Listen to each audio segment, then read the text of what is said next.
Welcome to the Spark Report. John W. Davis and Pavy. You're listening to it live on YouTube, and then you're also listening to it in your ears on the Winsidr Podcast Network. Pavy, how you doing? What's going on, man? Good, man. How are you? Good. I'm feeling well. How are you feeling? Chilling, bro. Okay, so playoffs begin on Tuesday and then again on Thursday and then semifinals on Sunday. The Sparks will not be playing on Tuesday, so they don't know who they're playing right now. The Sparks are taking Monday off. They took Sunday off. They will practice on Tuesday and Wednesday. And only in Wednesday's practice will they know exactly who they're playing. So I think, and let me know what you think, I think they practice and they prepare as if it doesn't matter who they play in 6, 7, and 8, because they played all of those teams twice this year. What do you think about that? Yeah, yeah, of course. Even from all the things that we've heard from Fitz this season, when they when I've asked him about scouting, because this is a weird year, he's always said that we have to be the best that we can be. So I don't think that you change that right now heading towards the playoffs. I think that you still have to be the best you can be and just work on yourselves. Like, they have a lot of stuff that they can clean up just within them, so I don't really think you too much worry about who you're playing or matchups or scouting other teams. You got to go and scout yourself. Right. Seriously, like, scout yourself, see if you can put some new things in. Like, I think even NECA said like they like this will be their first practice in basically half of the season. I don't think she said that. She told me that she felt like they hadn't practiced 10 times this season. Yeah, Coach like Fisher told you they weren't going to practice for the last 2 weeks of the season. So if you that's put half all the that, season. okay, I mean, basically. So yeah, like, I think for them, you just got to worry about yourself no matter what. So yeah, I can definitely agree with you when you say that. Yeah. I think they'll prepare for Yeah, for I think the best version of the Sparks can beat a 6 seed in the Sky, a 7 seed in the Sun, or even an 8th seed in the Mystics, who are streaking right now. Other things I want to talk about on the show is two of those people being out that might come back on Thursday, and if not on Thursday, by Sunday in the semifinals, that are important to the team. Sidney Weiss and TRP. Also want to talk about the WNBA Awards, because I think it's appropriate, being that you and I don't have votes. We need to give out our own Spark Report Awards. we need So to I have think votes, we're going to, man. we do need to have votes. We gotta work on that for We'll next work on year. that for next year. We'll work on that for next year, but all we can worry about is this year. Inside the Wubble, we can give out awards ourselves. But so I think the Sparks are at their best when they have a 10-player rotation. Yes, the Sparks had 10 players available these last 2 games, but when Sidney Weiss and TRP are out, Rashonda Gray and Marie Gulich are far on the bench, and they are redundant with the depth that they had there. They had Candace, NECA, and Christina Nigwe, and then to have Gray and Gulich, that would be too much rotation inside when 2 of your 3 best players are, honestly, your 2 best players are probably Candace Parker and NECA Agumike over the long term, over their span of their career. Those are your 2 best players. So there's only so much time you're going to want them off the court. So with that said, they decided to go with the 8-person rotation. And I still thought that you still should figure out how to work Gray and Gulich in. You and I have talked about that. But if you go 8-person rotation up against any of these other teams, you just make the game more fair, because you don't have the depth that you can, even a 2-3 minute spurt, when somebody's just going to go out there and play to exhaustion, because in 2 or 3 minutes, you can play to exhaustion. If you really want to go out there and bang, and because in 2 or 3 minutes, there's most likely going to be establishing play. You're probably going to foul somebody. You're going to get fouled, all of that. So it's not just straight 180 seconds of just straight basketball. So they didn't use that opportunity with Gray and Gulich to do that. So that gave them an 8-person rotation. And that wasn't enough, especially when you had your backup point guard who was going to bring a different speed to the game, starting along with Chelsea Gray. So you had nobody to bring that different speed that Taya Cooper has brought off the bench. Yeah. So I think it is imperative that on Thursday, regardless who they play, they'll either play the Sky, the Sun, or the Mystics. I think it is imperative that Taya Cooper is coming back off the bench and that at the very least, Sydney Weiss is back and in that starting lineup. And we saw Sydney Weiss. She doesn't have to play 40 minutes a game. That's not the issue. It's just the point that it's Sydney Weiss. Yeah, I mean, but even if they aren't, like, they have to put a full 40 minutes of basketball together, regardless of, who's there. So I think that, especially like the Misses game, they just didn't put together a full 40 minutes of basketball. And that's and we've also seen times this season in which they don't do that. They've just been lucky enough to get away with it a lot because they've been good at closing some of these lesser teams out. But you get in these playoff situations, especially when you're the higher seed, so the pressure's on you because you're expected to win. Like anything less than, I want to say, at least a conference finals trip is a failure. I mean, honestly, maybe semifinal. Yes, semifinal. I mean, maybe even honestly a finals trip to them, they might look at it as like a failure. They might. We'll have to ask them about that to if them, that time comes. But yeah, like you have to make. If you're the third best team, you have to make the Final Four. So it's really that simple. Yeah. So for me, regardless of who's out there, even if they got a 5-person rotation, those 5 people somehow have to figure out. That's true because the Wings won with 7. Those people who are playing have to figure out a way to be locked in for a full 40 minutes and just focus. Like I don't even think it's an effort thing with the Sparks at times. I think it's just a focus thing. Like I don't think they just focused with it that they need to focus for a full game. I don't know if that's mental fatigue. Maybe like the regular season was one thing, and being in the playoffs may give you like a different sense of life. Mm-hmm. Mentally, because obviously you've been stuck in a bubble since July. I'm sure it gets mentally exhausted. They was in there in June. Yeah, so like let's be real, like this has been almost 9 weeks for them. Yeah, so like I'm sure it gets mentally, exhausting every day you don't have it. So we can only hope that you go into the playoffs like, okay, you get a breath of fresh air. We're here. This is what we came for. We came to play for a championship. We have the ability to do that now. But you also worry, is this just a habit with this team? Do they just lose focus? Is this just what they do here now in what, week 6? And I don't know, 7. Do teams really change identity in week 7? So I don't know. I mean, I still think that there's the issue that when you look at the top teams, they've only beat like a true one of them. They only beat the Lynx one time. Mm-hmm. They didn't beat the Storm. They didn't beat the Aces. They beat the Sky. Oh, they only beat the Sky once too. They beat the Mercury twice. The Mercury is the only top 6 team that they beat twice. They beat the Sun twice, and they didn't even beat the Mystics twice. So when you look at the playoff teams, they only beat 2 of those teams both times. That's not that good when you're going into the playoffs. So I think it's a lot of mental soul searching.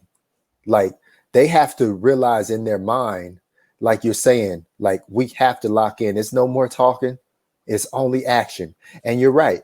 If they were down to 7 players, then that's a situation where you just say, okay, NECA and Candace, you're not coming off the court. And then everybody else, that's the rotation. Chelsea Gray, you're not coming off the court because we've seen you play as many minutes as we can make you play. And so you really are rotating 2 positions. If it comes down to it, that's what you need to do. Because for some reason, let's say they play the Connecticut Sun. I guarantee you that Alyssa Thomas is not coming off the court. I can almost guarantee you that DeWanna Bonner is not coming off the court. And if Jasmine Thomas is up to full health, she's not coming off the court either. So you're going to have 3 people that are constants. And it's almost to that point where the Sparks are going to have to do that because this is the great thing about it. So they will not have played in the Tuesday game. So whoever they're playing will be back to the normal schedule of playing a game, day off, playing a game. And then you do whatever you have to do to win this Thursday single elimination game. First of all, single elimination should give them more power, should give them more want, should make them just want this a lot more. And then after that, you get Friday and Saturday off. The next game is not till Sunday. So you're getting 2 days off again. So you do whatever you have to do to win on Thursday. Even if that means you have Sydney Weiss back, but you still have an 8-person rotation, because we've seen games when they've had basically the full rotation and Christina Nigwe doesn't play. That would make them back down to an eight rotation where you just do Simone Augustus at the 4 for a little bit and then you're just done with it. So, I mean, they may have to do that to win the game depending on who they're playing. So, to me, it doesn't matter who they play. It's about them. And you're right. They have to play as close to 40 minutes of defense as possible. And again, it's not possible to play a total 40 minutes of defense, but it's got to be in the 30s. Not even 40 minutes of just 40 minutes of focus. Like 40 minutes of focus. But the defense is the focus. But yes. Because the defense allows them to run in the transition, and that's why Candace Parker is so good in the beginning of the game. As you pointed out, is she has different looks in the beginning of the game than she has at the end. Defense is also a part of it, and also when they're like half court sets, especially in like the Washington game, I just saw them taking some shots, and I felt they could have got better looks down the stretch. Yes, but what limits? First of all, what limits having a tighter game, defense, yes, and then also what limits having to rely on half court sets? Right, defense, which then gives you transition offense. You're right, defense. So it's all about the defense. Yes, they need to learn how to execute better in half court sets, but that's what 2 days of practice are for. And then you win your Thursday game. That's what your Saturday practice is for. You might get Friday off, but that's what your Saturday practice is for. So the practices are what's going to lead to half court success. But the individual sessions that Coach Latricia Trammell talked to us about, that is going towards the defense as well as the practices. Yeah, you can spend as much time as you want on that, but they've said it all the time. You and I have said it. I think we're in agreement. Defense is a mindset, especially when you are a top 3 defense in the league. You're a top 3 team in the league. You're 15-7. You're third for the second straight year. And you can look directly at the games you've won. It's been because of defense. Even when you've had to come back, it's been because of defense. They have not won a game because they outscored somebody. Yes, they end up with more points at the end of the game, but this is not no run and gun Detroit Pistons versus Nuggets 180 to 181 or 184 to whatever it was. You took it all the way back again. Okay. People do not know that game and what happened in that game. Shout out to take it back. Right, but that's what I'm saying. This is not a run and gun thing. This is you're winning because of defense. You get to some of these games in the playoffs. If they're on ABC, you'll have 2-minute timeouts instead of 1 minute. So, like, there's benefits for this team if they get to where they need to go.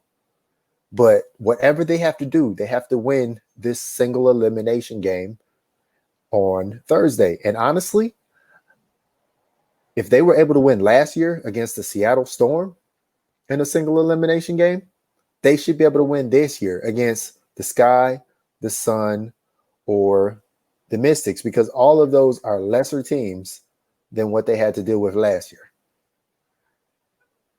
Because last year, it was essentially the team that the Aces barely beat in the last game by themselves. Because, yeah, they didn't have Sue Bird and Breanna Stewart, but they didn't have Sue Bird and Breanna Stewart for the last 2 games of the season, and they're still competitive and still firing on essentially all cylinders. Yes, you want those 2 back, especially Breanna Stewart. Like, you're not going to win a championship without Breanna Stewart, but you're still a tough out without her, because that's just allowing other people to do more things.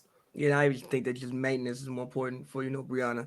Right. With the Achilles, like just maintenance. I remember I was even watching. She did a podcast actually with Kelsey Plum and Kevin Durant. KD, and I was even watching it, and she was like, for me, it's just about if anything hurts, I need to just sit down, because it's about me just maintenance and just being healthy and like not pushing my body too much. See, that's the main thing she learned from the Achilles injury. So I think even for her, I personally, I think she's fine. I hope she's fine. I think it's just about maintenance. If you feel any type of pain, tightness, sit down. Like, obviously, we won the top 2 seeds. It's not like seeding matters that much at this point. We playing on one court. Not really, but I will say the 1 seed is going to have a much easier time getting to the finals than the 2 seed, because there's a separation between the Sparks and the Lynx and the Mercury. Even though it's only a couple games in the standings, of course, like there's a clear separation between having to go against Sparks in a 5-game series compared to the Mercury or the But Lynx in a 5-game series. yeah, but at the same time, if you're a team with real championship aspirations and you caring about who you playing, you got an issue right there. Then That's true. how many championship aspirations do you really have? Your mindset That's should be true. whoever you put in front of them, we beating you. And however That's many true. games, it That's is what true. it But is. it is easier to beat certain teams. That's fair, of course. Yeah, of course. So the 1 seed sets up the Aces to be sitting there waiting for whoever wins against the Seattle Storm. I can If agree. it's the Storm, they win, or whoever else they happen to play. So I can agree. I just feel like it's set up for the Aces, but the Aces earned it. And we're going to talk about WNBA awards later, but there are probably going to be some Aces on that on one of those awards. Okay. And you probably know who I'm talking about, but I'll get into that a little later. But if I get back to Sydney Weiss and TRP, both of them have been out for a while. There was a time when it was Weiss and Sykes out, and then TRP started. And then she was out in 35 seconds because she dislocated her shoulder. Now, I can tell you this. We both know that TRP has a history of shoulder soreness and issues. She's constantly maintaining them, icing them. But I can also tell you this. TRP is one of the players on the Sparks who I feel like will run through a brick wall. So if anybody is going to come back in less than 2 weeks from a dislocated shoulder that has been put back in place and you're just trying to regain the strength and the movement, it's going to be TRP. Don't be surprised if TRP is back. I don't know by Thursday, but definitely by Sunday, if the Sparks can make it to that. Speaking of Sydney Weiss, I expect Sydney Weiss to be playing on Thursday. From what I know about Sydney Weiss's rehab, it appears to be going well. And I think that Sydney Weiss will be back on Thursday. And if she's back, you start her because it gives you so many more options to change the game off the bench. You can change it with Cooper. You can change it with Williams. I mean, the thing about Sydney is it's an ankle. It's not broken. I don't think it was like a grade 3 sprain. I mean, it looked bad, but I mean, I don't know. Like she might do yoga or something. She might have, good ankle tension. Like, nah, for real. Like she might do yoga, have good ankle tension. She's not old. Yeah, so like I don't know, but you put an ankle brace on and get you some high tops, she'll be all right. I mean, like the thing about Sydney is you really just want her on. Like obviously her 3-point percentage dropped a little bit, like near the end of the season, but still you can't just leave her. Like Taya Cooper at this point in time in her career, she hasn't proven that she can consistently knock down a 3-ball. So defenses don't really have to guard her, and you've been seeing her actually shoot a lot more threes, and I personally think what she should be shooting. But again, they're open shots, but they're open because the defense doesn't feel like that they need to guard her. Sydney, you can't do that. You can't just look at her when she's in the corner spotted up. Somebody has to think about getting out. That does free up space for everybody else on the court, which is why even if she comes back and she don't even take a shot, she is running up and down the court. As long as she's just standing there and they know, oh, Sydney's there, I have to at least pay attention to her. That helps the spacing improve and helps everybody else out. It does. That opens up the lane for Candace Parker to drive. It opens up the lane for Chelsea Gray to drive. And then it allows NECA to be more involved as well. So it makes, awesome. Even if like NECA spreads out and she does a pump fake, her pump fake is more, effective because, the defense might bite on that. But then, if she's on the same side of the court as Sydney, they can't just help off Sydney. Yeah. Because, so Sydney there just definitely improves the space on the court offensively, which is why even if, like I said, she's not 100%, even if she's 75%, as long as she can get up and down the court and stand at the 3-point line, and, maybe you can try to hide her somehow on defense so she doesn't have to play too much on-ball defense. I think that, you can get away with it and, manage her injury in game. I agree with you. So Sydney Weiss comes back. I say she starts. TRP comes back. She doesn't start because of Sykes, but I don't think you can ever have too much defense. So I'm looking at those two to be difference makers. And yeah, there are some fans that are like, oh, why are the Sparks in a position where they feel like they need Sydney Weiss back to be successful?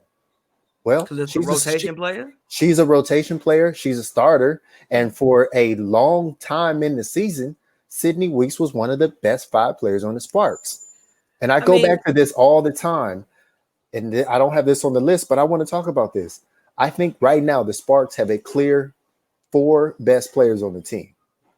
And having a situational 5, I think that's good, but I think that's where you fall into trouble because when the Sparks pull within 3 of the Aces, The Aces came out in the fourth quarter, and they knew exactly who their best 5 players were. They said, we're about to play Jackie Young, Angel McCoughtry, Kayla McBride, De'Erica Hamby, and Asia Wilson, and we're about to give it to you. And just a couple more buckets, the lead was back to 9, and that was the game. They put the game out of reach in a minute because they had a best 5. And I don't think the Sparks have a best 5. If they had Christy Tolliver, that would clearly be the best 5. It would clearly be Gray, Tolliver, Sykes, Candace Parker, and Nneka Ogwumike. But they don't have that, and I don't think they found that. And a situational best 5, I think that's tough because even the Seattle Storm, as much depth as they have determined who their best 5 is. It is a point guard, most likely Sue Bird, Jewel Lloyd, Clark, Howard, and Stewart. And yes, you can argue Canada, but she is I won't say she's a plug and play for Bird because she's not the same shooter, but she takes that spot easy. And she is giving you defense and steals and everything like that. So if you have her, then you just have other people shoot more threes. She's for sure your 6th woman. With the Sparks, I mean, supposed to be Raquana, but some nights it's not Raquana. Some nights it's Taya. Some nights it may be TRP. Some nights it may be Christina Nigwe. It just really depends. Yeah, and that's great to have that versatility. That's and good, but it's bad because then it's bad because it's energy. Because but like even more than that, it's like now you in the third quarter of a playoff game and you searching for answers. So basically, every game you got to go in and observe and okay, so who's giving it to me tonight? Instead of knowing like okay, I know if we got on the run, it's 3 minutes left in this quarter. We need to close this quarter out. Y'all go out there and I don't have to worry about it. Now you got to observe energy, observe who's been playing well, observe matchups, which is like you said, it's cool. At the same time, it's kind of bad. I don't think you want to have to think in that situation as a coach. You just want to go to it. Honestly, you know who the 5th best player on the Sparks needs to be? Who? Sydney Weeks. I mean, I think it is usually for the most part. But she wasn't closing out games before she got hurt. Fair. She was not closing out games. If Sydney Weiss has been able to watch the games and rehab and talk to whoever she needs to talk to and mentally prepare, and then over these next 2 practices, really prepare herself and put her in the situation where she can be out there closing out games, because we've seen situations where Sydney Weiss is out there making a big block at the end of the game. Now, those were 5 weeks ago, but it's happened. And Sydney Weiss is the biggest guard they have outside of Simone Augustus. And Simone Augustus is not really a guard for the Sparks. She's a forward for the Sparks. So Sydney Weiss is even taller than Chelsea Gray. Sydney Weiss' size gives you versatility that if for some reason she just gets switched on to somebody, I mean, she's at least got the size to compete with pretty much everybody but the center. And some of these teams are playing 6'1" people at the 4. Or they're playing 5'11" people like Gabby Williams at the 4. Now, Gabby Williams and Sydney Weiss is, it's different levels of speed and athleticism, but that's what I'm saying. Like, if anybody could do it, it'd be Sydney Weiss. But I also think that there's still that point where when it comes down to defense, then TRP inserts herself as the 5th best player. And Derek Fisher was saying that he felt like Sydney Weiss was starting to, not Sydney Weiss, he was feeling like TRP, Tierra Ruffin Pratt, was starting to find her groove offensively before she dislocated that shoulder. But that's cooked now. that's cooked now. But at least, but think about TRP as her defensive situation will be valuable. End of quarters, and end of halves, late in the fourth quarter. Maybe you subbing that offense for defense. No matter what, as like a shoulder don't stop you from playing defense. You can still use your body and stay in front of somebody. Shoulder doesn't stop you from doing that. So as long as she's ready to go and you're not like jeopardizing her career by putting her on the court, I don't think you are. Obviously, I pray to God I never dislocate my shoulder. I don't want to dislocate my shoulder, but I don't think that that jeopardizes her career if she goes out there and tries to give it a go for maybe 10 minutes at 10 minutes total, personally. No, I don't think it does. And again, TRP is the type of person who she will play through it. TRP, honestly, like I know that the Sparks ask for communication from their players on how they're feeling and things like that. But she seems like the type of person that Wouldn't tell you. if this would have happened to her before, she would have been like, just put it back in, treat it like a finger, and try to go out there and play again. So, again, I've talked about this constantly. I feel like the healthiest team is going to win at the end of the season. Right now, the healthiest team is the Aces, and they're the number 1 seed. The Aces, yes, they don't have Cambage. Okay, she never came, and she's on the roster, so she's being paid. The offense floor And then Plum, it does. But what I'm saying is they've had their 10 players, and like they brought in some different ones towards the end of the bench that are fringe. But whatever their players are, that's what they've had all season. They've had 10 available, barely with any injuries. So they know what they have, and what they have, they are the healthiest version of what they have. The Storm, there's question marks with Sue Bird's knee, more so than Brianna Stewart. The Sparks, there's question marks with Sydney Weeks' ankle, as well as TRP's shoulder. Yeah. With the Lynx, there's questions about Sylvia Fowles' calf. The Mercury, you can go down the list. Everybody else is got 1 or 2 injuries, 1 or 2 injuries, 1 or 2 injuries. So it's the Aces sitting there pretty. But it's still going to come down to health. We still don't know what's going to happen on Tuesday to teams. What's going to happen to teams on Thursday? What's going to happen to teams on Sunday? For the longest, players have been dropping with injuries. This is hard. Not only is this hard physically, but as you and I, it's hard mentally. It's hard emotionally.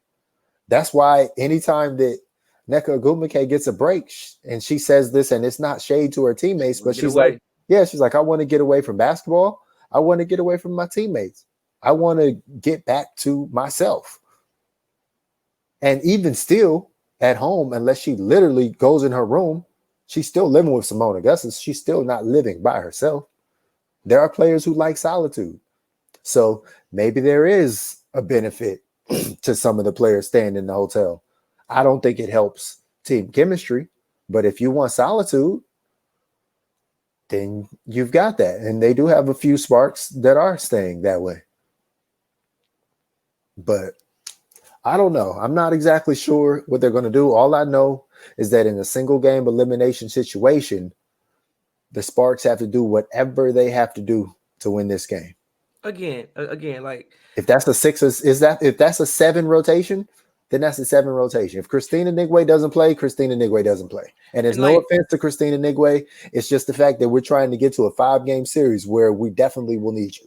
That and the fact it's a 40-minute game, so you don't really have time to see what's working and like what's not. If something is working, just stick with it, because you just want to get to a series. Once you get to a series, then you got time to we got 5 games. It's first to 3. Okay, we can maybe kind of fill out game 1. Game 2, we know what works. Game 3, as long as you're not down 2-0 and it's not a and there's a possibility. There's a possibility you're gonna be playing the Mystics, who will be on a however many game winning streak. And who 3 or 4, right? 4? Yeah, by that time, I think it would be 3 and they have just beat you. It'll be either 3 or 4, but they've just beat you a couple days ago, like within the last 7 days. So they might feel like they've got your number, and they don't even have the option to go to a bench. They didn't had like 8 players for like 5 weeks. Which benefits them as well, actually. I think it also benefits them fitness-wise. I think the one thing that, fans kind of don't take into account is, you put somebody in the playoffs out there 40 minutes, they ain't played 40 minutes all year.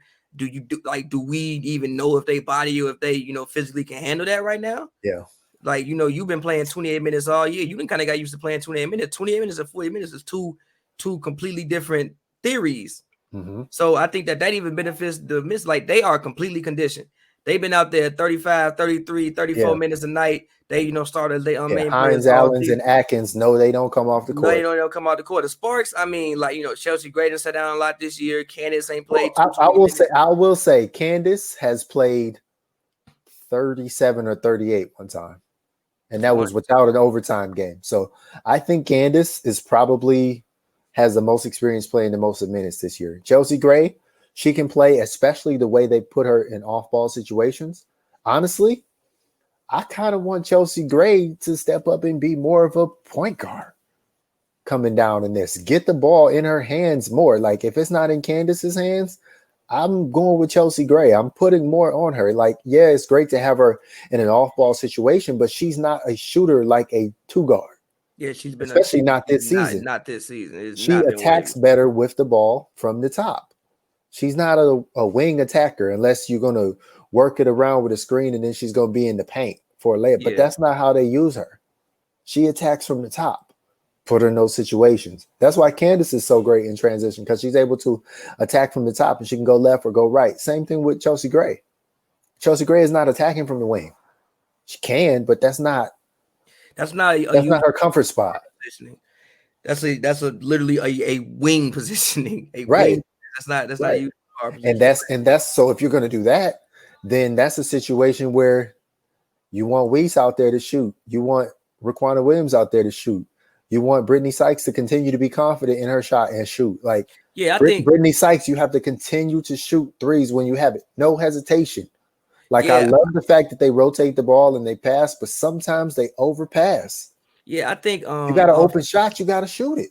I think that offensively, I mean, I think, early in the season, I think it was obvious that, Brittany got after it defensively, but I think offensively is where Brittany has, taken, I mean, I don't want to say the hugest leap, because I don't want to say that's something that she couldn't do before, but I think she's shown the most, even, it's especially these last 5 games. She's shown that she's found her place, because she's averaged 12 points before with the Atlanta Dream. She's averaged 10 before. She's averaged the same amount of points she's averaged before, but it's different playing this way than that way. I mean, I think she's a person who can get to 16 in the right situation. Yeah, she definitely could. Because as a starter, there was plenty of nights when she was at 15, 16. She has a great shot. She's athletic. She's quick. She knows how to finish. I think she could realistically get to 16. And also, she's great in transition. So if she's gonna play defense and be on the wing, flying out, she like I said, she knows how to finish. She can shoot the ball. She has a great shot form. She can put the ball on the floor. She can handle it, and she can finish when she gets there. So I think realistically, she can average 16. Yeah, this is on everybody. Like, everybody's got to step up. Chelsea Gray, when teams are going to try to isolate against her and get buckets, like, she's got to body them up. Like, defensively. Yeah, that's her thing. Chelsea Gray is going to have more physical strength and be more physically imposing than almost anybody she's playing. So she's got to body them up. That's the thing that they will have to do if they get the chance and get the opportunity to play the Storm. Gotta have to body them up. You're gonna have to make them feel it. That's the same. Any elite team in the WNBA, you have to make them feel it. But if you're just gonna play finesse, no, because almost every single person in the WNBA was most definitely an all-conference player.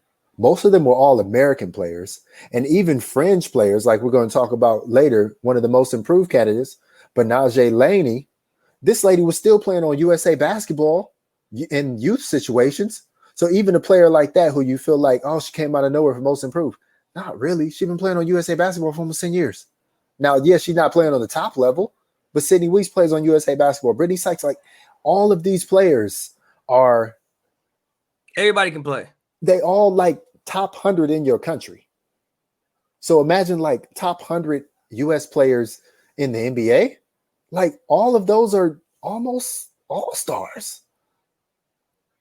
They definitely would be all conference or all division, like if you were picking an all division team. So like, all of these players can play, like you said. So it's tough. Every single game in the WNBA is tough. It's only 40 minutes. A team really doesn't have to have that deep of a rotation, but if you do have a rotation, you got to use it, and you got to run, and you got to wear people out defensively and through transition offense. Sometimes you got to match their speed, like the Sky on defense.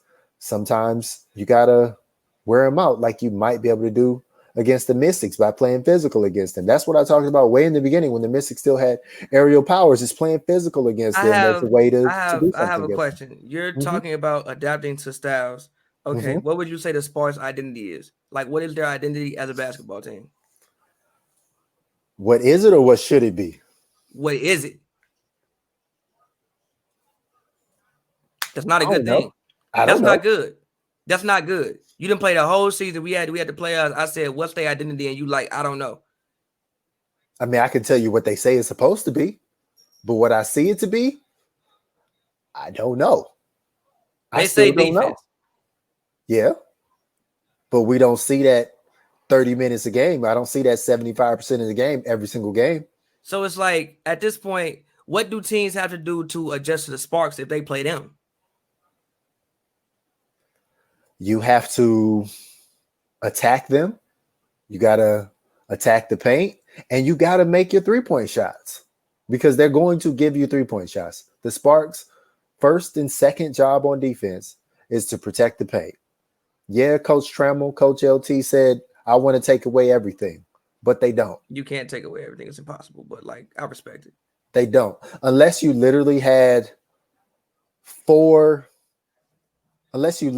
like 2 Brittany Sykes and like 1 Candace Parker and like 1, I don't even want to say Jordan Canada. Like, okay, the only way you could take away everything is if you had 1 Candace Parker, 2 Alicia Clarks, and 2 Brittany Sykes. You could have said a NECA. I wouldn't have been mad at the NECA. Okay. But last year NECA, not this year NECA. But even NECA's like, she's a post, but she's a non-traditional post player. Yeah. She's 6'2" at best. Yeah, but so sometimes she's still a bit small. Like Maisha Hines-Allen, she was giving it to NECA inside. Yeah. Way too big. Way too strong. Yes, but and there wasn't a dang thing. We gotta understand NECA's season this year has not been NECA's season last year. No, obviously, I don't think NECA's been the healthiest. Like, obviously, NECA's coming off a back injury. We don't know how much it may get stiff in game. So, like, NECA from last year, that's not happening. NECA from this year is a little bit different story. NECA is still the real MVP. The first article I wrote before the season, because think about everything she's dealt with. NECA literally told us her back locked up because of the stress of when the players boycotted and then had a day of reflection. I can believe it. She literally, her body is literally feeling the stress of the season, feeling the emotion of the season, and she held it in her back, which is an extremely important position for flexibility for a player. So she literally manifested what she was feeling physically. That's great to be such an empathetic person, but that's tough when you're talking about basketball. No, I agree, but I'm saying, like, so yeah, sure, but this season hasn't been. I'm just saying, like, this season just hasn't. Like, she's had to deal with it. Everybody's had to deal with a lot, but she still shot 55, 56% for the season. And she missed so many shots she would have made any other season. If she would have made the shots that she should have made, she probably would have shot like 65% this year. She probably missed like 10% of the shots that she guaranteed would have made. Yeah, she shot 56% from the field this season. Right. And that still led the team. And that's still close to leading the league. and we're sitting up here talking about, oh, we didn't see the NECA we saw last year. And I'm not like mocking you or anything like that, but I'm saying, like, we've come to expect such efficiency and such grace from her that what she was able to do this year was a down year. Like, NECA's not going to make any all WNBA. She's not going to make all defensive. She's not going to make any of those awards, but she still deserves I think they have a sportsmanship award or something like that. She still deserves some sort of award for getting everybody to this place. Getting everybody to the end of the season. She's the real MVP. Like, I don't care what you say about Wilson, Vandersloot, whoever. If you were giving a most valuable player that wasn't just basketball, or you looked at the totality of the whole league, she is the most valuable player in the WNBA. I don't care what you say. Anybody want to debate me on it? Whatever. She is. I mean, that's not how people give out the award, but I will say But she she deserves. is. Without her, there is none of this. Yes, but I will say she deserves some type of recognition for the work that she's done this season, because she had to do a lot. Like, she talks about all the time, even just getting to Orlando. Well, not even like Bradenton was a lot. She did too much. She's already done enough. And that's why you and I, we talked about this too. That's why normally the president of a players union is an older player in the league, is a player that can spend 60% of their off time dealing with this. Nneka is an elite player in the league. She's still one of the best players in the league right now. And so, like, she was not at the stage in her career where Derek Fisher was when he was leading the NBA's union. Definitely was not at the stage when Roger Mason was doing it. Yeah, Roger Mason was like coming off the bench. The only person I can maybe relate to is CP3. But other than that, but even still, like, I think Nneka is still at a higher point in her career than CP3 is at this point. And I think she has more to do, because I think that the NBA, I think that the NBA Players Association, Players Union, and the league had a lot more help. Yes. This was Nneka, the executive committee, and the commissioner doing most of this stuff. I mean, even the commissioner been around 8 months? Like, a year. She's been around a year now. Like, before the commissioner been here, like, at least the NBA, you have a long-standing relationship with this. The commissioner been around. Adam Silver was the vice under Stern, so Adam Silver been with the league for 20 years. Yeah, like, commissioner been around 1 year.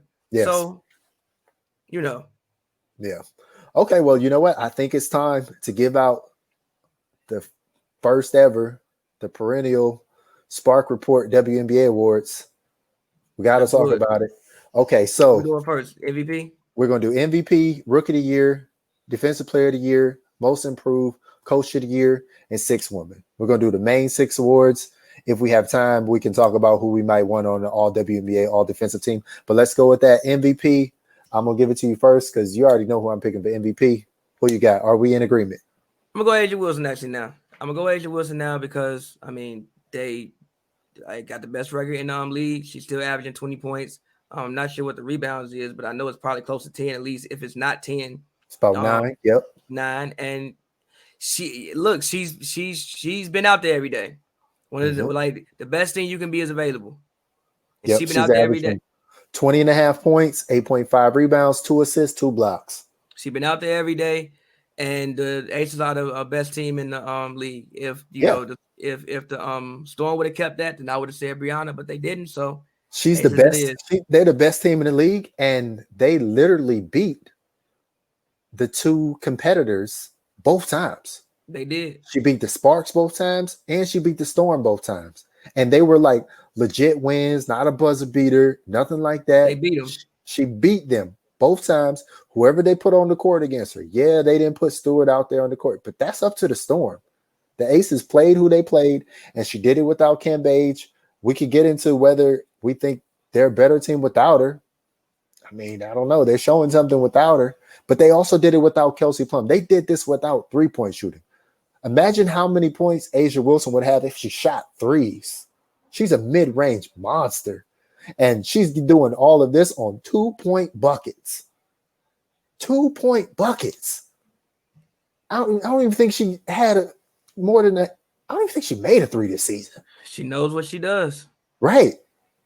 So I think she's the most valuable player. And, I think I hate to say it that, we picking the best player on the best team, but there's a reason she why deserves she's the best player on the best team. But also, it's not like she's not played all 22 games. But no, like a walking boot. But hold on, come on, man. Hold on. It isn't like she's not literally been one of the best 3 players in the league this season. In general, she's been one of the best 2 players the whole time. Even when Candace Parker was doing her thing, there was never a point when Asia Wilson wasn't top 2. So even just saying that, best player on the best team, it's deeper than that. She's one of the best players in the league who happens to be on the best team and has a lot of the reason to do with why they're the best team in the league. Mm-hmm. So she's been great all year. She is deserving of this more than the fact that just her team has been great. Because number one, she's been great, and she is a huge reason as to why that team has been great. I agree with that. Asia Wilson, you are the Spark Report MVP of the season. So next, Rookie of the Year. I'll start this one off. I'm going to go Dangerfield. I'm going to go Crystal Dangerfield on the Minnesota Lynx because she helped lead that team to the 4th seed. She came in the season without expectations from us. She probably had them for herself internally. If this season works out a different way in training camp, I don't know if it shakes out a certain way. There's a possibility Crystal Dangerfield doesn't even make this team. 2nd round picks don't even always make teams. Okay? But she made this team. She started after her first couple games, and she took advantage of it. And she's one of the leading scorers in the league. She's done everything that's been asked of her and more. So I think Crystal Dangerfield is the MVP. I mean, 2 years in a row, Minnesota Lynx MVP. I won't disagree with you. I would have said Kennedy Carter, but she just didn't play enough games. She just got hurt. You can say Kennedy Carter. That's fine. She got hurt. No, she got hurt. Crystal Dangerfield was again the best availability is the best ability is availability. Crystal Dangerfield, for the most part, she missed one game. Yeah, she was out there every night. Yeah, they let her out there every night. And like you said, they are in the playoffs. Mm-hmm. If this would have been a situation, where Kennedy was lighting the league up like she was before, and then she just kept lighting the league up and never got hurt, I would have said Kennedy Carter because I would have thought what she did statistically would be good enough for me to give her that award. Because again, Rookie of the Year isn't always about making the playoffs. It's about how much did you hoop. Because a lot of people just happen to go to bad teams. The best players go to usually go to bad teams. But judging off what Crystal Dangerfield did, she only averaged one less point per game. And again, she was out there pretty much every night, and she helped her team get to the playoffs, especially missing Sylvia Fowles most of the season. I can rationalize for giving it to Crystal Dangerfield. And also I think it's a cool story. I think her, like you said, being a second round pick, if things don't go the way that they go, she might not even get an opportunity to be on the team. So I think it gives other young women hope that even if you aren't a high draft pick, you can still come in and make a huge impact if you're given an opportunity. But honestly, that's still a high draft pick. She still was 16. But 16. Like in the totality of it, it's still really a high draft pick. Yes. But in this league with only 12 teams, it's not. But if you are I'm gonna throw just tiniest bit of shade right now. If you are the Liberty and you literally picked 6 rookies ahead of Crystal Dangerfield, you got to do some changes. You got to do some reevaluating. Yeah, but no. Yeah, but the no. The only one they should have picked over her was Sabrina. Yeah, but no. The reason that I'm gonna say no is because you like draft Sabrina and then you're probably trying to build a team around Sabrina. I think Crystal has success because she has the ball in her hands a solid amount in Minnesota. Like she has the ball in her hands. It's not like she's coming off ball.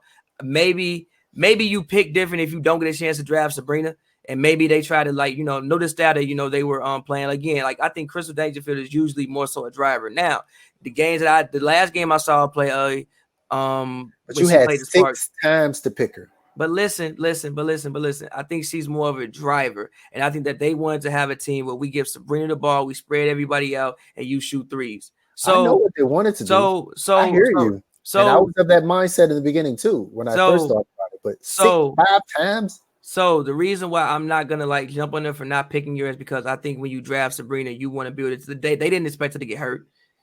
Like if Sabrina doesn't get hurt, I think she runs away with Rookie of the Year. They didn't expect her to. But they was prepared to put Clarendon right next to her in the starting lineup. You can't tell me that Crystal Dangerfield couldn't have been out there doing the stuff that Lasia Clarendon was doing. No offense to Lasia Clarendon, but they started them two together, and they even let Lasia have the ball a lot. Yeah, and then that died by game 2. Because that's when Sabrina's ankle did the same. No. I think game 2 didn't. She had 30 points in her second 33 game. And something. Yeah, she did. But I'm saying and then that was the last time that you saw Lasia handling the ball. Then her ankle happened to die midway through the game, but she wasn't touching the basketball. Okay, then even past the Liberty, the team that really should have drafted her, let's keep it 100%. Keep it above the Indiana Fever. Well, I'm not mad at that. They drafted Kathleen Doyle. No shade to Kathleen Doyle, but you're going to draft a player out of Iowa over a UConn player? I mean, Come on, man. Yeah, but No. hold on. But they had Wheeler last year. And Wheeler never played this year. She didn't play. But also Kelsey Mitchell, she did average. And they played Kelsey Mitchell at the 2 this year. At point, they played Julie Alamon, which was great. Julie Alamon, she should make the all WNBA rookie team. That's awesome. But sometimes you just got to have as much talent as you can. And no one ever said that she wasn't a talented player. I thought she was the best player on UConn last year. I thought she was better than Megan Walker. When I watched UConn play, I thought Crystal Dangerfield was the best player. I mean, and I was talking rationalize that it's not like Indiana Fever was in a position where they think about building a team. Like, y'all not good. So you can just like stock talent and just like see how it works out. Exactly. So, Rookie of the Year, Crystal Dangerfield, you are the Spark Report Rookie of the Year. All right, DPOY. Now, you know that DPOY stands for Defensive Parker of the Year. For me, obviously, it's Candace Parker. We've talked about it all the time. We've talked about it for weeks. We were some of the first people to start the campaign for Candace Parker for Defensive Player of the Year. I think I was the first person that asked her about what being Defensive Player of the Year, being in that conversation would mean to her. She said that she would put that one above the 2 MVPs at home on the trophy case, in the trophy mantle. So this would mean a lot to her. I think Candace Parker should be the Defensive Player of the Year. She is my Defensive Player of the Year for all of the various reasons. She led the league in rebound. She had multiple, like 15 rebound games. She was blocking shots. She was motivated. She was getting other people involved on defense. But I still don't know if she's really going to win it. But to me, she's the Defensive Player of the Year. That's all I can speak of. If I had a vote, I'm voting for her. What you think? I'm with you. I think the Sparks have, for all of their quote unquote struggles defensively, I still think that they've been one of top 3 defensive team in the league all year. She's averaging. I'm trying to make sure she's still averaging the most rebounds of her career. Oh, definitely. Of her career? Yes. Actually, she's not anymore. No, not of the career. She's not anymore. No, she is averaging. But that's because she played more minutes in that season, though. Whatever season you're looking for, she significantly played more minutes, which is going to get you a that's or 2 more rebounds. If you per 36, So Candace Parker is averaging the most rebounds per minute of her career. And I know other people, have other people in mind, but I think she's had more defensive responsibility than anybody else who is up for the award has this season. I think that she's been asked to do a lot defensively. Like, it's not like, she's on a team surrounded by great defenders. That's not the case of what's happened. Like, NECA. She's not playing with a former Defensive Player of the Year anymore. Yeah, she's not even playing with Elena Beard anymore. Yeah, like Alicia Clark, she's playing with Natasha Howard. Yeah, you might be on Natasha Howard being the quiet storm and just barely getting herself into shape now and whatever. Natasha Howard's defensive rating was better than hers. Yeah, Natasha Howard had the best defensive rating in the whole league by far. The league by far. So hers was in the 80s. You got Jordan Canada, you got Brianna Stewart, who ain't no slouch on defense. Like, you got a great defensive team around you. Jewel Lloyd is not bad on defense either. Yeah, so obviously good defenders make you better defender. Right. I don't think anybody in the starting lineup this season outside of Brittany Sykes has been a great defender. I don't think anybody on the team outside of Brittany Sykes. Now, team defensively, they sometimes play good team defense, but a lot of that, even I think Candace cleans up a lot of that as well. So yeah, I'm still gonna go Candace Parker, especially the fact of her age, and I don't think anybody expected her to have the season she had defensively. I think people would have thought, offense, she gonna do what she gonna do, but I don't think anybody expected her, including me, to play the level of defense that she's played this season. So I'm going Candace Parker. You're 13, Candace Parker. You are the Spark Report Defensive Player of the Year. So far we've had everything in concert with each other. And again, don't be surprised if Alicia Clark ends up winning DPOY. I just want to put that on the record. She wouldn't get my vote, but don't be surprised if she does end up winning it. So next is Most Improved, the Most Improved Player of the league. I'm actually going to let you start off. I may be biased between 2 candidates. I may be biased, but I'm going to go Marina Mabry. I think that ever since she started, I think that I was not expecting you to say that. I think that ever since she started, she's been great. That is a I think that ever since she started, she's been Wow. great. I didn't think about her, but no, you're right. I mean, she's been Ever dropping since 20. she started, she has Yeah. been great. No, And you're right. what she probably averaged 2 points last year. Something like that. I just looked, she had like 11 this season. And she started and that's because those first couple games were on the bench. On the bench getting DNPs. So ever since she started, she's been balling. So I'm gonna go with Rita Mabry. That's a good pick. I think most people's debates are looking at the whole 22 game season. They're looking at either Maisha Hines-Allen on the Washington Mystics, who is one of the leading scorers and one of the leading rebounders in the league, who has, through the totality of the season, been the best player on her team. And then they're putting her up against Benaje Laney on the Atlanta Dream, who got cut by the same very fever that did not draft Crystal Dangerfield. They cut her this season. And then Laney has been out there balling all season. Opportunity.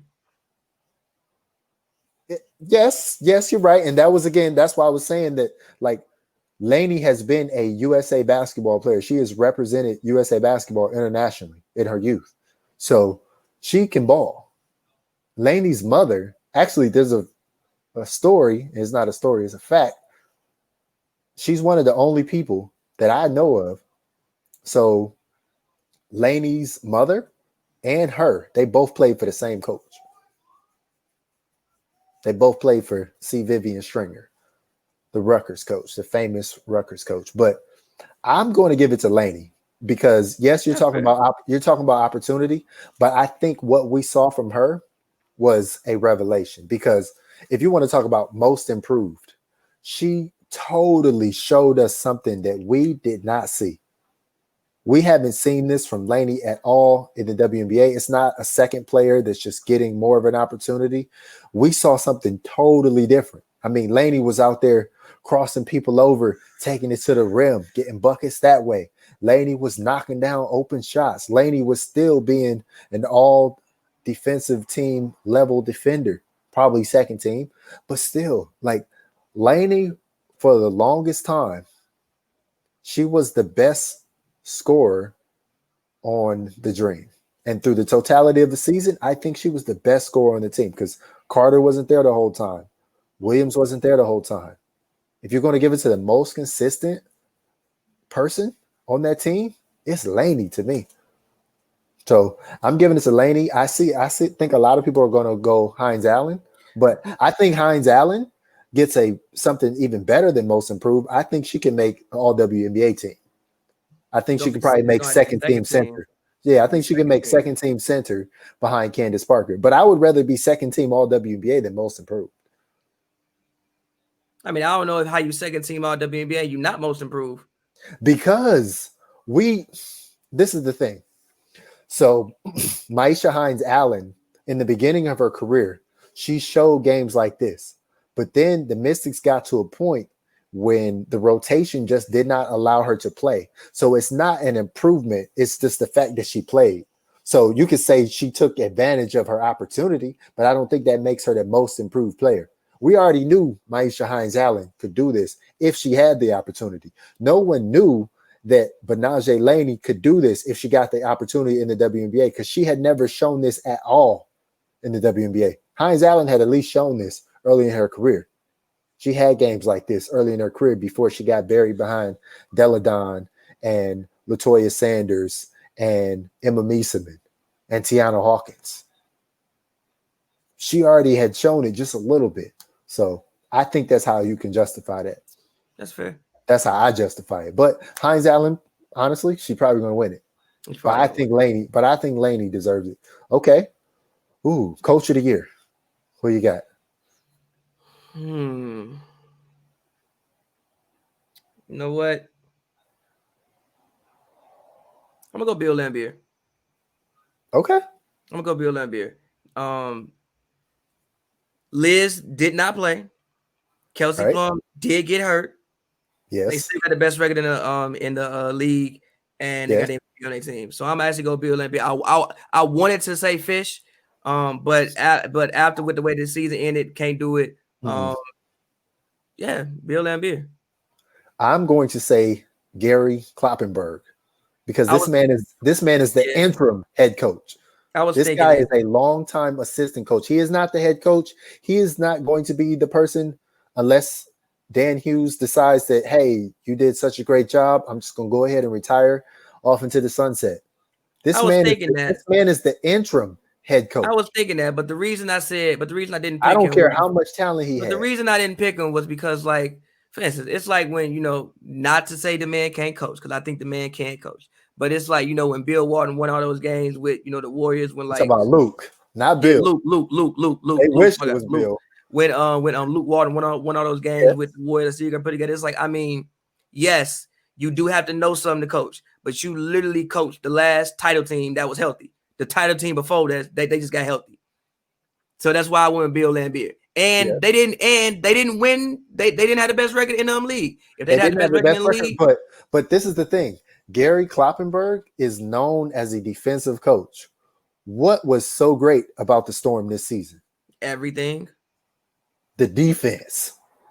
Bruh, their defense was locking people up. Yeah, they They, offense was they crazy too. were Everything. they were doing everything, but it was the defense Yeah, that I led think them they were the there. best defense team in the league, if I'm not mistaken. Right. So But they should be. They should be. they didn't have to be. They should be. They could have decided that, hey, we got so much talent that we just gonna go out there and ball and try to outscore teams. But no, they stuck to the fundamentals. They continue to play simple basketball. They're not out there making crazy passes and doing crazy things and whatever. They just out there playing basketball.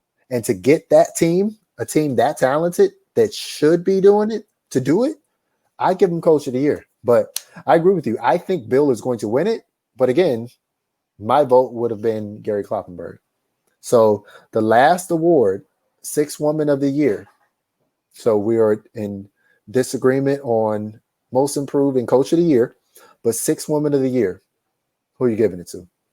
De'Erica Hamby. Hamby? Why? Hamby. Why? I think she's been the most consistent. I mean, I think she's been the most consistent off the bench. I think she means a lot to that team as well. And again, anytime a team has the best record in the league, a lot of people on that team are gonna get awards. Mm-hmm. I think she deserves it. I would have went with Riquna, but she dealt with injuries. She missed like 2 games. Also, I think she had moments in which she wasn't as consistent. She also started some games. To my knowledge, I don't think Hamby started any games this season. I think she was specifically coming off the bench. And also, she's one of that team. She was playing closer to starter minutes, but yes, she has come off the bench Because she's one of that team's best 5 players. Yes. So like she's gonna play starter minutes. Like she's probably, you could argue, the third best player on the team behind Angel McCutchery. Yes, I think that's fair. You could argue that she's the second best player. You could argue she's the second best player on the team. But I was trying to be respectful to Angel and what she's done this season. But you could argue she's the second best player on the team. I think they're tied for second best player on the team, honestly. So yeah, I just think she's the most talented player that comes off the bench. Okay. Well, I will share my vote. I actually thought Bria Hartley deserved Sixth Woman of the Year vote. That's fair. That's who I would have voted for, because when she began the season, she was the best guard on the whole team. She was having a better season than Skylar Diggins-Smith and a better season than Diana Taurasi off the bench. She was their best player off the bench, not second best, not third, nothing. Bria Hartley was the best player. At the end, when Griner left, before Bria Hartley got hurt, she inserted herself into the starting lineup, and they're playing that 3-guard lineup. So yeah, and then she got hurt and she was out. But I think the best sixth woman this season was Bria Hartley. Therefore, even though she missed the last however many games, I would vote for Bria Hartley. Like I said, and that would also be partly because Hamby has won it a couple times, and so she deserves it again. Like I said, Hamby is giving you 13 and 7 off the bench. 13 and 7 off the bench. I know, and Bria Hartley was giving us like 16 and 5 off the bench. I'm going with the 13 and 7. Bria Hartley, and she had like 3 rebounds. Bria Hartley's like 5'8". And also, I think that Hamby giving it to people. And also, I think that Hamby was better defensively. Yeah, but this is my thing, and I'll end on this because I don't want to really argue about sixth woman of the year. There was a point when Bria Hartley was arguably a top 15, almost top 10 player in the league in the beginning of the season. I don't think Hamby ever got to that level. She just was herself. She was her consistent self, which is pretty much an all-star level. But if they were picking all-stars, Bria Hartley would have been on an all-star team. Hands down. So I'm going to give her 6th Woman of the Year. Okay, so we're not sure if we're going to wait till next Monday to do another show, but we're definitely not going to do anything before Thursday. So we don't know who they're going to play, but I don't think it matters who they play to wrap up. I think the Sparks will just figure out how to get it done. Hopefully we're not doing the last show for a little while next week. Bruh. Yeah. This is my thing. Okay. This is my thing. I will put this on the record because it is a single elimination game. I think that some part of the team, the human part of the team, I think people will be relieved whenever their season is over to leave the Wubble. Of course. That's the human part of it. Like they will be, even if that means you lose in the second round of the playoff single elimination, you lose your last 3 games, I think there will be some level of relief that you get to go home. You can go home and go back to some level of normalcy. Yeah, I can go home. Of course. So it's do they want to lose? No, but I'm saying I just want to say that because there is a possibility they can lose. I mean, it's 50-50 whether they're going to win or lose. I mean, that's why I think it's imperative to start the game strong. You come out, get a team down by 15. They may be like, hey man, you know what? I can go home. Our bags are already packed. I can go home and be a family woman, yo. Yeah. Like, I can go home and be a family woman. Right. Adverse, you get down 15, right. You might be thinking that. But then you also got to realize this. Like, a lot of these players will only be going home for a little bit because a lot of them already signed their overseas contracts. They'll be gone again soon. So, like, when you're thinking about it in the grand totality of the season, like, you pretty much already got your whole paycheck. Okay? Yeah. You got paid for the season. Would you rather have, like, another 6 weeks off before you go over to wherever?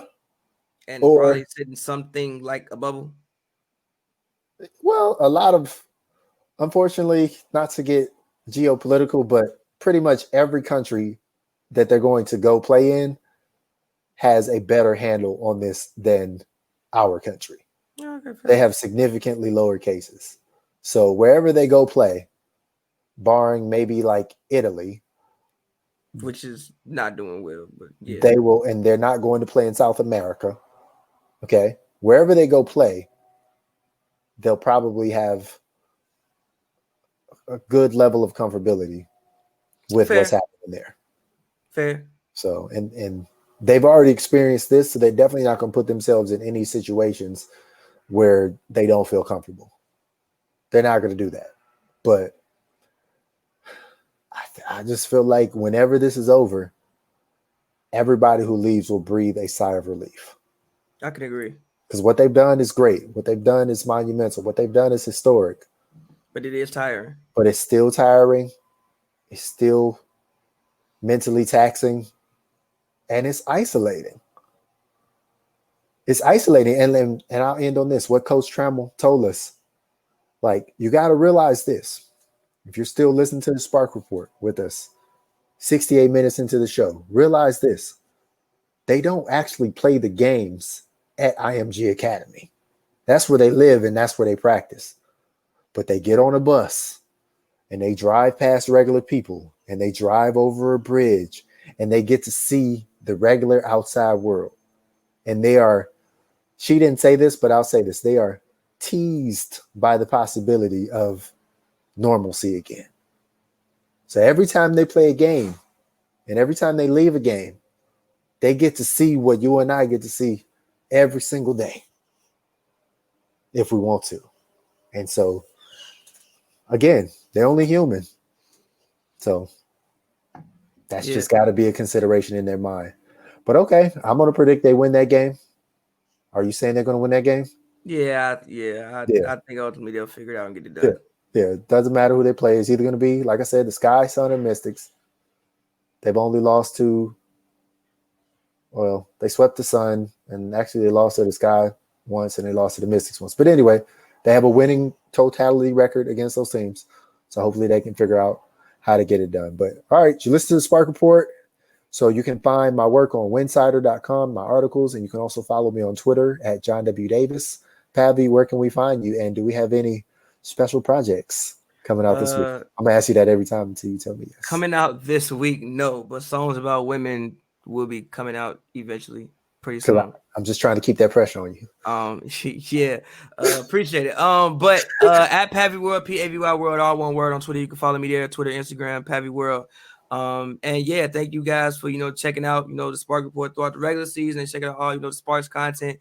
And we're gonna keep it going throughout the playoffs, and hopefully it's a long playoff. So yeah. All right, y'all. Appreciate you watching Spark Report and listening to it too. Peace.